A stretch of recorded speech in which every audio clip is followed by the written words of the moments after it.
परिचय। नमस्ते, मैं एक कपड़ा हूँ। आप मुझे हर दिन देखते हैं, पहनते हैं और मेरी विभिन्न रूपों में मेरी उपयोगिता को महसूस करते हैं। मेरी यात्रा बहुत लंबी और रोमांचक है और आज मैं आपको मेरी कहानी बताने जा रहा हूँ। कच्चे माल से कपड़े तक मेरी यात्रा की शुरुआत होती है कपास के खेतों से।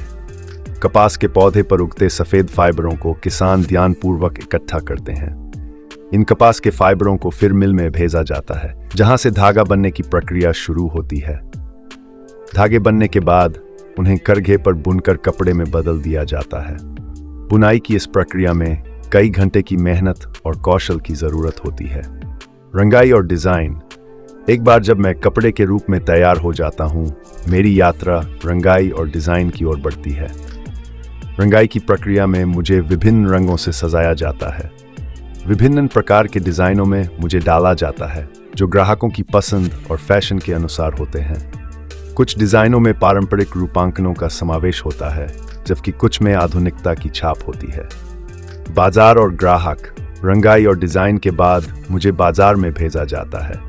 दुकानों में मुझे प्रदर्शित किया जाता है, जहां ग्राहक मेरी ओर आकर्षित होते हैं और मुझे खरीदते हैं। ग्राहक मेरी गुणवत्ता, रंग और डिजाइन को ध्यान में रखकर मेरा चयन करते हैं। जब कोई ग्राहक मुझे खरीदता है तो मुझे गर्व महसूस होता है कि मैं उसकी जिंदगी का हिस्सा बन रहा हूं। कपड़े की उपयोगिता। मैं कपड़े के रूप में दैनिक जीवन में बहुत महत्वपूर्ण हूं। सुबह से रात तक हर अवसर पर मेरी जरूरत होती है। चाहे वह किसी त्योहार की बात हो, शादी की या फिर किसी आम दिन की, मैं हर मौके पर उपयोग में आता हूं। मेरी देखभाल भी बहुत महत्वपूर्ण है, जिससे मैं लंबे समय तक चल सकूं और अपनी चमक बनाए रख सकूं। समाप्ति। मेरी यात्रा बहुत रोमांचक और विविधतापूर्ण है। कच्चे माल से लेकर ग्राहक के शरीर तक मेरी कहानी में कई मोड़ और बदलाव हैं।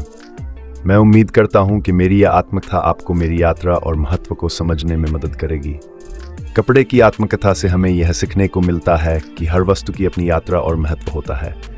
कच्चे माल से तैयार होकर ग्राहक के शरीर तक पहुंचने की यात्रा अनेक मेहनत और कौशल की मांग करती है। यह कहानी हमें यह भी सिखाती है कि हमें हर वस्तु का सम्मान करना चाहिए और उसे सही तरीके से देखभाल करनी चाहिए।